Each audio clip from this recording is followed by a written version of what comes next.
In this video, I will demonstrate how to take apart and put back together a wind-up toy. Because each toy may be different, you'll need to examine the toy and see what the first step would be. For instance, with this chattering teeth, it has a hinged top, and I just need to pinch the sides to release it. And now I see there's a screw inside that needs to be removed. Here are the tools that I will be using, the most important being this small, thin Phillips screwdriver. However, if you don't have one of these, I'll show you how to make one of these tools. Even more challenging, let's say you don't have a hammer or pliers. So I'll show you how to make a screwdriver with items from around the house. First, grab a paper clip and unfold it.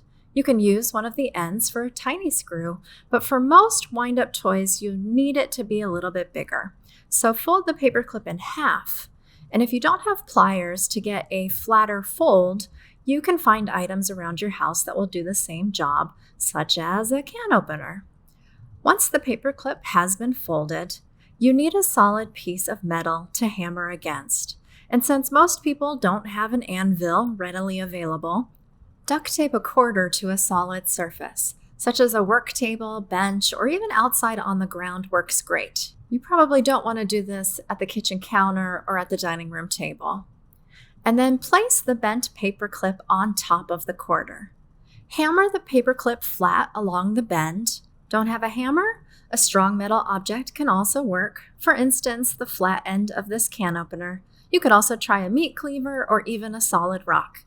Ask permission from whomever owns the object first and make sure to keep your fingers out of the way. Next, grab a pen or pencil and securely tape the paper clip to it. Make sure it's nice and tight so the paper clip doesn't move. This is optional, but you can also add an additional piece of tape to the end of the paper clip so it has a bit more traction for the screw.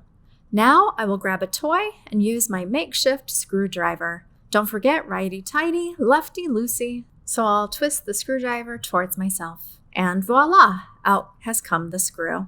For this wind-up toy, it has wheels that need to be removed first, and they're probably not glued in, even though they may feel very tight and be difficult to remove. This does take a bit of muscle and coaxing. This rod will stay in place for now. You'll also want to remove the plastic knob, sometimes called a crown. Next, you may find additional screws like this one that was hidden under one of the wheels. And I do suggest using some sort of container like a plastic baggie to safely store all the small pieces. Once all the screws are removed, you can use a butter knife or a screwdriver to slowly and safely pry apart the toy. It also is probably not glued together, but if you suspect that it is, you can soak the toy in some water to try to loosen the glue. Once you have it open, if you're planning on trying to put this back together, I suggest taking photos or videos so that you know how all the pieces fit. You may or may not have this piece here.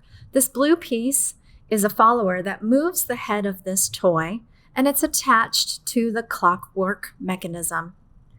I have a few more screws here to take out as I separate the head of this specific toy. Don't forget to securely store the smaller parts. You may or may not have these additional steps, but if you do, pay close attention to how all these pieces are fitting together.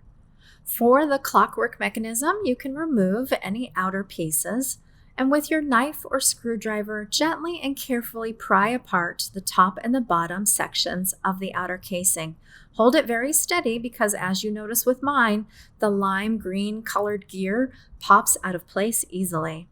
And again, if you're planning on trying to reassemble your toy, you'll want to pay very close attention and/or document with photos and videos how these pieces fit. So again, I have this small gear, a rod with another gear, and then this larger gear and this rod, which is the crank, and it sits on top of the main spring. Be extremely careful with the main spring. It's a tightly wound strip of metal that can be very sharp and spring out of place. So I'd leave it untouched, especially if you're trying to put everything back together. And I would leave this rod and gear intact as well. And here are all the pieces for my specific wind-up toy. Putting things back together, I'll start with the clockwork mechanism. So first, lining up the top and the bottom, I noticed the two of the edges are rounded so they match up. And the holes on the top and the bottom can also help guide you to where the pieces fit in. I'll start with the crank and its gear, putting it on top of the metal spring, and it just slides into the middle of that. Give it a little twist to make sure it feels correct and isn't stuck on anything. Next, I'll put this other rod into place and slide the top piece onto it. And now for this tiny gear. It might help you to use a small pointed object like a screwdriver to help keep it into place so that you can line everything up, and you should be able to just snap the top and bottom together. Be sure to test the crank again before moving forward. Next, I'll put the pieces of the head back together. These should also snap into place, and be sure to securely tighten the screws. Then I'll put the body together, first placing the clockwork mechanism, then any cams, the follower, the head, the tail, before snapping the other side into place, and again tightening the screws. Finally, I'll reassemble the wheels onto the rods, squeezing those down, and my last step is to attach the plastic crown. And that is how you take apart and put back together a wind-up toy.